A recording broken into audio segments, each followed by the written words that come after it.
வந்து மியாசாகி ஜப்பானில் 2.25 லட்ச ரூபாய் சேலான செடி நம்மகிட்ட ஒரு 30 கவரில் இருந்தது. இதேமாதிரி நிறைய செடிகள் வெரைட்டி வைஸ் நிறைய செடிகள் வச்சுருக்கோம். இதில் பூக்களே வந்திருக்க பார்க்கலாம். அந்த மியாசாகியோட கலர்லேயே அந்த பழத்தினுடைய கலர்லேயே பூக்கள் வர்றதை பார்க்கலாம். இந்த பனைத்தோட்டத்தில் இப்போ எல்லா செடிகளுமே நடவு பண்ணி முடிச்சிட்டோம்.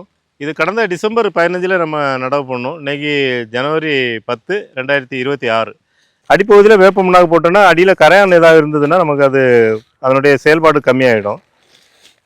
நீங்கள் இப்போ பார்க்குறீங்க, நாங்கள் முதல்ல அந்த நடும்போதே உள்ள வீடியோ கூட பதிவு பண்ணியிருக்கோம். அதை வச்சு உங்களுக்கு நீங்கள் நம்பலாம். இது வந்து ஒரு மாதத்துலேயே காய்க்கிற செடிகள் தான் வச்சுருக்கோம். சில செடிகள் இந்த வருஷம் காய்க்கும், சில செடிகள் அடுத்த வருஷம் காய்க்கிறதுக்கு வாய்ப்பு இருக்குது. காய்க்கிற செடிகள்லாம் காய்களை அளவு பண்ணலாம், அந்த அளவு பெரிய செடிகள் இது எல்லாமே. வணக்கம்.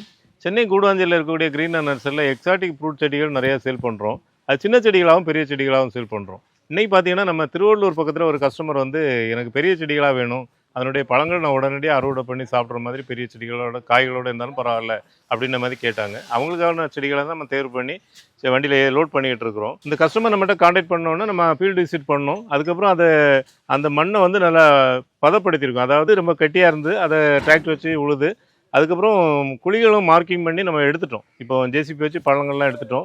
நிறைய பேர் என்ன நினைப்பாங்கன்னா, செடிகள் நடுறதுக்கு ஆங்கர் வச்சு துவாரம் போட்டுக்கிட்டு அதில் செடிகள் நடுவாங்க. அந்த மாதிரி நடக்கூடாது. அதனால தான் நம்ம எப்போவுமே ஜேசிபியோ இல்லைன்னா மேன் பவர்லேயோ பெரிய குழிகள் தான் எடுக்கிறது.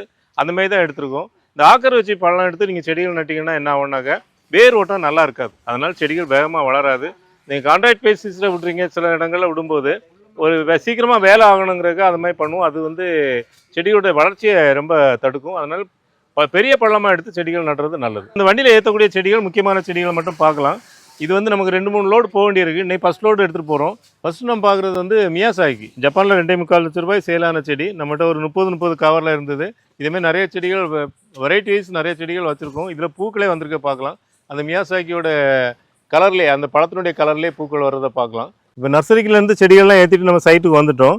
இப்போ பார்த்தீங்கன்னா அந்த உர கலவை தயார் பண்ணிட்டோம். அதாவது அசோஸ்பெர்லாம், மண்புழு உரம், பாஸ்போ பாக்டீரியா, சூடோமோனாஸ், ஸ்ப்ரைகோடோமா எல்லாமே உயிர் உரங்கள் கலந்த கலவையை தயார் பண்ணிக்கிட்டோம். ஏன்னா இது போடும்போது என்ன ஆகுன்னா, இதுக்கு செடிகளுக்கு தேவையான உரங்களை வந்து இயற்கை முறையில் நம்ம செடிகள் எடுத்துக்கும். அதுக்காக தான் இதை கண்டிப்பாக நடுறோம். அதுவே இந்த மண்ணில் கொஞ்சம் கரையான் கூட இருக்குது கொஞ்சம், அதனால் கொஞ்சம் வேப்ப மண்ணாகவும் போட்டு தான் நடப்போகிறோம். நம்ம நடப்போகிற செடியை வந்து அடிப்பகுதியில் கட் பண்ணியிருக்கோம் பாருங்கள். ஏன்னா மண் கொஞ்சம் ஈரமாக இருக்குது, உங்களுக்கு பார்த்தாலே தெரியும். சின்ன சின்ன மண் வந்து கொட்ட ஆரம்பிக்குது. அதனால் சேஃப்டிக்காக அடிப்பகுதியில் மட்டும் கட் பண்ணியிருக்கோம். இப்போ இந்த கவரை நம்ம உள்பகுதியில் இறக்கிடலாம். நம்ம மொத்தமாக கவரை எடுத்துகிட்டு நடக்கூடாது. இந்த மாதிரி மொத்தமாக கவர் எடுத்துட்டுனா செடி டேமேஜ் ஆகிடும். இந்த மண் கொட்டிடுச்சுன்னா உங்களுக்கு செடி வேர் பிடிச்சி வர்றது கஷ்டம். அதனால் நம்ம வந்து இப்போ அந்த அடிப்பகுதியை மட்டும் கட் பண்ணிவிட்டு செடியை உள்ளே இறக்கிருக்கோம். செடியை நம்ம உள்ளே இறக்குனதுக்கப்புறம் அந்த கவரை வந்து சைடில் கட் பண்ணி எடுத்துக்கலாம். இப்போ எடுத்துக்கலாம் கவரை. இப்போ எடுத்துட்டோம்னாக்க நம்ம பாருங்கள், அந்த கவர் ஈரமாக இருந்தால் கூட டேமேஜ் ஆகலை. அந்த கேக் அப்படியே இருக்குது. இதுக்கப்புறமா நம்ம முதல்ல வேப்ப முன்னாக போட்டுடலாம். அடிப்பகுதியில் வேப்ப முன்னாக போட்டோன்னா அடியில் கரையான் ஏதாவது இருந்ததுன்னா நமக்கு அதனுடைய செயல்பாடு கம்மியாகிடும்.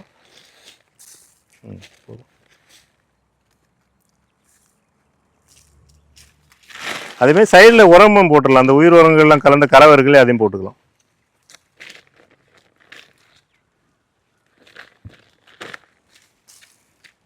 இப்போ இந்த குழி 3க்கு 3 ஆழம் எடுத்திருக்கோம். ஏன்னு கேட்டால் இது பெரிய கேக்கு, 30க்கு 30 கவர். அதனால 3க்கு 3 ஆழம் எடுத்திருக்கோம். ஆழம் எடுத்து அதில் பாதி அளவு மண்ணை தள்ளிட்டோம், மேல் மண்ணை. அந்த பாருங்கள், மண் வந்து மணல் மாதிரி இருக்கு. மணலை எடுத்து காமி, வந்து கையில் எடுத்து காமி. இந்த பக்கத்துலேயே ஆறு போகிறதுனால இது வந்து மணல் பூமியாக இருக்குது. அதனால் இந்த மண்ணை நம்ம உள்பகுதியில் தள்ளிக்கலாம்.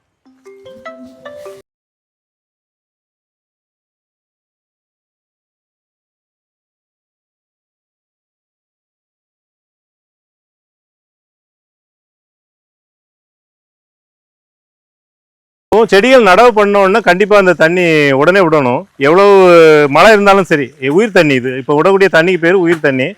ஏன்னா இது முக்கியமான தண்ணி. இன்றைக்கி செடியை நட்டு நாளைக்கு நம்ம விடலான்னு நினைக்கக்கூடாது. கண்டிப்பாக செடிகள் நட்டோன்னா அந்த உயிர் தண்ணியை உடனே விடணும். அது ஃபஸ்ட்டு விடக்கூடிய தண்ணி வந்து நல்லா கீழே ஆழம் வரைக்கும் போகிறது வரைக்கும் நிறைய ஃபுல்லாக தேங்குற வரைக்கும் விடணும். அதுக்கப்புறம் நம்ம தேவைக்கு ஏற்ற மாதிரி தான் விடணும், ரொம்ப விடக்கூடாது. இந்த பனைத்தோட்டத்தில் இப்போ எல்லா செடிகளுமே நடவு பண்ணி முடிச்சிட்டோம். இது கடந்த டிசம்பர் 15 நம்ம நடவு பண்ணோம். இன்றைக்கி ஜனவரி 10, 2026. இந்த வீடியோ பொறுத்த வரைக்கும் பொங்கல் அன்னைக்கு நீங்கள் எல்லோரும் பார்ப்பீங்கன்னு நினைக்கிறேன். அதனால் உங்களுக்கு பொங்கல் வாழ்த்துக்கள் சொல்லியிருக்கேன். அதுமாதிரி பார்த்தீங்கன்னா நம்ம ஃபஸ்ட்டு பார்க்கக்கூடியது மியாசாகி. இது நம்ம நடும்போது பூவோட நட்டோம். இப்போ பிஞ்சு வந்துருச்சு பாருங்கள். இது ஜப்பானில் 2.25 லட்ச ரூபா சேல் ஆனதாக சொல்கிறாங்க. லாஸ்ட் இயர் கல்கத்தாவில் பார்த்தீங்கன்னா 3000 ரூபாய்க்கு சேல் ஆனதாக சொல்கிறாங்க. அப்படின்னா 2.25 லட்சத்துக்கும் 3000 ரூபாய்க்கும் ரொம்ப நிறைய வித்தியாசம் இருக்குது. அதுக்கு என்ன காரணம்னா, ஜப்பானில் வந்து இது இயற்கையாக வளராது. நம்ம ஊரில் இப்போ இயற்கையாக ஓப்பன் ஏரியாவில் வச்சுருக்கோம். மற்ற மரங்கள் மாதிரி தான் இதை பராமரிக்கிறோம். அவங்க இந்த மாதிரி பராமரிப்பு இல்லை. அதுக்கு நிறைய அமைப்புகளை ஏற்படுத்தி அது நிறைய கட்டுப்பாடுகளோடு அந்த செடிகளை வளர்க்குறதுனால நல்ல தரமான பழங்களாக கிடைக்கும். அதனால் அந்த இது இருக்குது. இதில் வந்து அப்படி என்ன இருக்குதுன்னு கேட்டிங்கன்னா 2.25 லட்ச ரூபாய் விற்கக்கூடிய அளவுக்கு என்ன இருக்குதுன்னு கேட்டிங்கன்னா, நம்ம கடந்த 3 வருஷமாகவே நம்ம நர்சரியில் இதை மாடியில் வளர்த்துட்டு வரோம். இந்த செடியை நம்ம அறுவடை பண்ணி அதனுடைய பழங்களுடைய வீடியோலாம் போட்டிருக்கோம். நம்ம மற்ற பழங்கள் மாதிரி விட கொஞ்சம் டிஃப்ரெண்ட்டாக தான் இருக்குது. அதுமாதிரி சயின்டிஃபிக்காக பார்த்தீங்கன்னா இதில் கரோட்டின் சத்து அதிகமாக இருக்கிறதா சொல்கிறாங்க. பாருங்கள், இந்த பிஞ்சு வரும்போதே ரெட் கலரில் வருது. எவ்வளோ பிஞ்சு இருக்குது பாருங்களேன். ஃபுல்லாகவே பூ பிஞ்சு இருக்குது. நம்ம நடும்போது 2-3 பூ தான் இருந்தது. இப்போ இதில் ஃபுல்லாகவே பூ இருக்குது. ஃபஸ்ட்டு இந்த வருஷத்தில் 2026 முதல்ல மியாசாக்கியோட பிஞ்சை தான் நான் பார்க்குறேன். அதனுடைய முகத்தில் முழிக்கிறேன். கடந்த 3 வருஷத்துக்கு முன்னாடியே நம்ம கிரீன்லேண்ட் நர்சரியில் தான் மாடியில் வளர்த்து இதனுடைய பழங்களை அறுவடை பண்ணி வீடியோ பதிவு பண்ணோம். தமிழ்நாட்டிலே ஃபஸ்ட்டு அறுவடை பண்ணி வீடியோ போட்ட நர்சரின்னு சொல்லலாம். அந்தளவுக்கு ஒரு சிறப்பான ஒரு வெரைட்டியாக இருந்தது. இப்போ நல்லா ஹெல்த்தியாகவே இருக்குது பிளான்ட். இந்த மாதிரி இதெல்லாமே துளிர் வருது. அது ஃபுல்லாகவே பூ வந்திருக்கு. இதுலேயும் ஒரு பூ கொத்து வந்துருக்கு பாருங்கள். இதுலேயும் கொஞ்சம் பிஞ்சுகள் இருக்குது பாருங்கள். 3-4 கொத்தில் பிஞ்சுகள் இருக்குது. இதில் கிட்டத்தட்ட ஒரு 10 பழமாவது குறைஞ்சது நம்ம அலோவ் பண்ணலாம். ஏன்னா நிறைய காய்ச்சாலும் பழங்கள் வந்து சைஸ் பெருசாக வராது. அதனால் நம்ம அதை கொஞ்சம் தின்னிங் பண்ணி வளர்க்குறது நல்லது. ஏன்னா இப்போ ஃபஸ்ட் டைம் இப்போ காய்ச்சிருக்கு. இது பார்த்திங்கன்னா நாசிக் பசந்து. இது நாசிக் பசந்துனா, நாசிக்குங்கிறது உங்களுக்கு நார்த் இந்தியாவில் இருக்குங்கிறது தெரியும். பசந்துங்கிறது ஒரு இமாம் பசந்து மாதிரி, ஒரு குட்டி இமாம் பசந்துன்னு சொல்லலாம். நல்ல பழம் அந்த சுவையில் இருக்கும். நம்ம கட் பண்ண நார்த்தன்மை இருக்காது, நல்லாயிருக்கும். நல்லா இதுமாதிரி குடை போன்ற ஒரு அமைப்பு இருக்கும். ஏன் இந்த செடியை நான் ஃபஸ்ட்டு நடவு பண்ணோன்னா, அந்த 2 செடியுமே குட்டையாக வளரும். அதனால தான் அந்த செடியை பார்த்திங்கன்னா மியாசாக்கியை ஃபஸ்ட்டு நடவு பண்ணோம். அடுத்தல இதுவும் குட்டையாக வளர்கிறதுனால இந்த இடத்துல உயரம் கம்மியாக இருக்கட்டும் அப்படிங்கிறதுக்காக இந்த நாசிக் பசந்தை நட்டிருக்கோம். இது வளரும்போது ஒரு குடை போன்ற அமைப்பில் வளரும். நிறைய கொத்து கொத்தாக காய்க்கும். காய்க்கிற தன்மை ரொம்ப அதிகம். நம்ம ஏற்கனவே ஃபார்ம் ஹவுஸில் ஆரணியில் ஒருத்தருக்கு நட்டு பண்ணி அதனுடைய வீடியோலாம் பதிவு பண்ணியிருக்கோம். பார்க்குறதுக்கு ரொம்ப ரம்மியமாக இருக்கும். அந்த பழங்கள் தொங்கும் போது அழகாக இருக்கும். அடுத்து நம்ம பார்க்குறது ரெட் பனானா மேங்கோ. கஸ்டமர் பொறுத்த வரைக்கும் அவங்க என்கிட்ட கேட்டாங்கன்னா, எல்லாமே பெரிய செடிகளாக இருக்கணும் அப்படின்னு கேட்டாங்க. நான் சீக்கிரமாகவே பழங்கள் பறித்து சாப்பிடணும்னு கேட்டாங்க. அதுக்காக தான் நம்ம பெரிய பெரிய செடிகளாக வச்சுருக்கோம். இதில் இன்னும் பூ வரல. ஆனால் பூ வர்றதுக்கு வாய்ப்பு இருக்குது. எல்லாமே மெச்சூரிட்டியான செடி தான். ஆக்சுவலாக இவங்க ஒரு விவசாயி தான். ஆனால் அந்த மரங்கள் வந்து தோட்டத்தில் வளர்கிறத விட எங்கள் வீட்டு முன்னாடியே வளரணும்னு ஆசைப்பட்டதுனால அவங்க வீட்டுக்கு முன்னாடி இந்த செடிகளை வச்சுருக்காங்க. எல்லாமே ரொம்ப பெரிய செடி. இந்த ரெட் பனானா பொறுத்த வரைக்கும் நமக்கு லாஸ்ட் இயர் நம்ம தோட்டத்துலேயே காய்ச்சிது. அதனுடைய பழங்களை கூட உங்களுக்கு காமிக்கிறேன். நீங்கள் இப்போ பார்க்குறீங்க. நாங்கள் முதல்ல அந்த நடும்போதே உள்ள வீடியோ கூட பதிவு பண்ணியிருக்கோம். அதை வச்சு உங்களுக்கு நீங்கள் நம்பலாம். இது வந்து 1 மாதத்துலேயே காய்க்கிற செடிகள் தான் வச்சுருக்கோம். சில செடிகள் இந்த வருஷம் காய்க்கும், சில செடிகள் அடுத்த வருஷம் காய்க்கிறதுக்கு வாய்ப்பு இருக்குது. காய்க்கிற செடிகள்லாம் காய்களை அலோவ் பண்ணலாம். அந்த அளவு பெரிய செடிகள் இது எல்லாமே.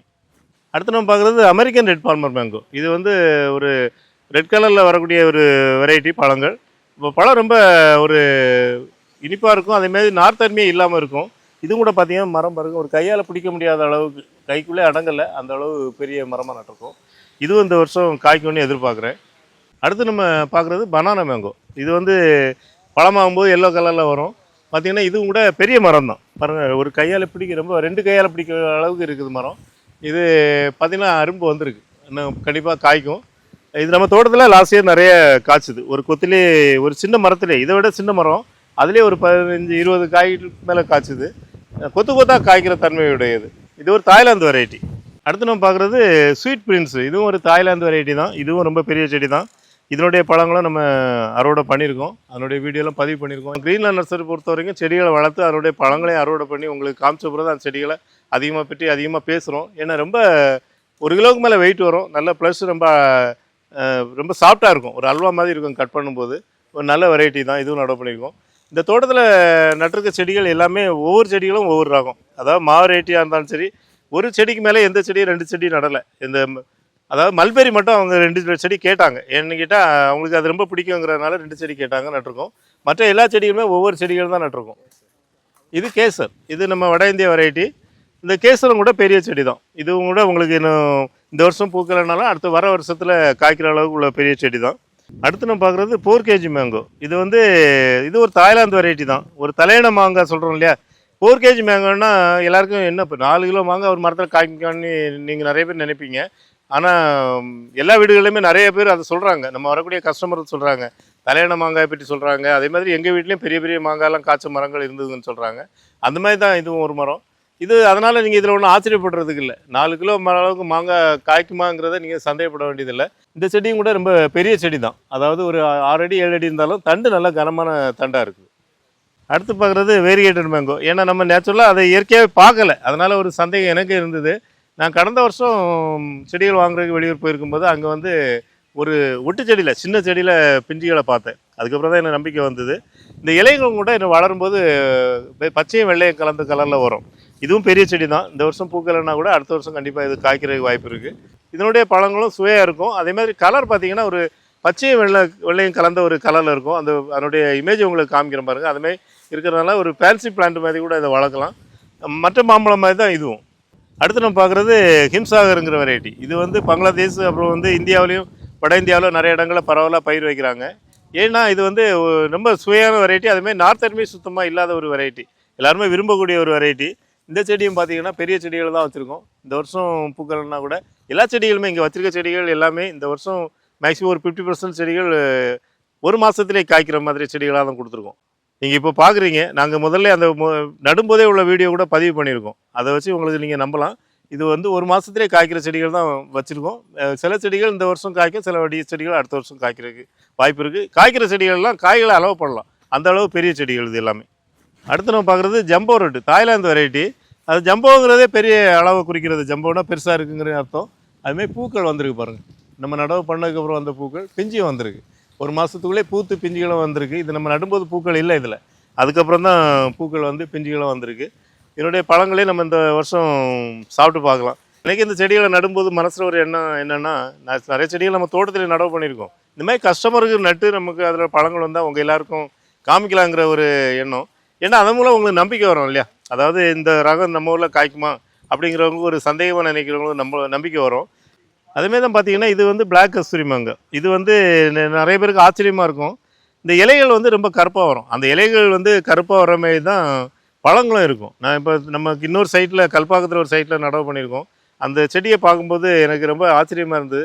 அதாவது புதுசாக துளிர் வரும்போது எப்படி இருக்குமோ அதேமாதிரி ஃபுல்லாக பிளாக்காக இருக்கும் அந்த செடி. பார்க்குற ஒரு ஆர்னமெண்டல் பிளான்ட் மாதிரியே இருக்கும். ஆனால் இதுலேயும் பழங்கள் வந்து கண்டிப்பாக காய்க்கும். இப்போ வட இந்தியாவிலலாம் இது காய்ச்சிட்டு தான் இருக்குது. இப்போ வந்திருக்க செடிகள் எல்லாமே வட இந்தியா, நம்ம இந்தியாவிலே காய்க்குது. அதனால நம்ம ஊர் மாமரத்துக்கு ரொம்ப ஃபேமஸான ஊர் தான். அதனால நம்ம ஊர்லேயே இது கண்டிப்பாக காய்க்கும். அடுத்து நம்ம பார்க்குறது ஆஸ்திரேலியன் மேங்கோ. இதுவும் ஒரு வெளிநாட்டு வெரைட்டியாக இருக்குது. ஆனால் செடிகள் எல்லாமே பெரிய பெரிய செடிகள், அதுமாதிரி பெரிய செடிகளாக இருக்குது. இது பழங்களும் இதனுடைய பழங்களும் ரொம்ப ருசியாக இருக்கும். இந்த வருஷம் இல்லைன்னா அடுத்த வருஷம் இது காய்க்கிறதுக்கு வாய்ப்பு இருக்குது இந்த மரம்.